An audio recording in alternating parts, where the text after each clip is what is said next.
आइन का तहफ़्फ़ुज़ हमारे बुनियादी फ़राइज़ में शामिल है। हर शख्स कानून के ताबे है। Chief justice Umar Ata बिंदियाल। Chief justice Pakistan Umar Ata Bandial ने कहा कि अदालतों के फ़ैसलों की अखलाकी अथॉरिटी होती है। आइन का तहफ़्फ़ुज़ हमारे बुनियादी फ़राइज़ में शामिल है। हर शख्स कानून के ताबे है। मामलात को बातचीत के ज़रिए हल करना चाहिए।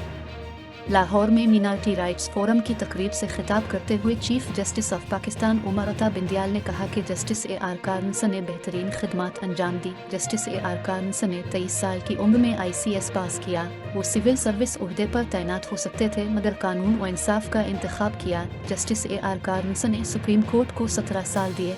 Justice A R. कार्नसन एक अच्छे कानूनदान और सादगी पसंद थे।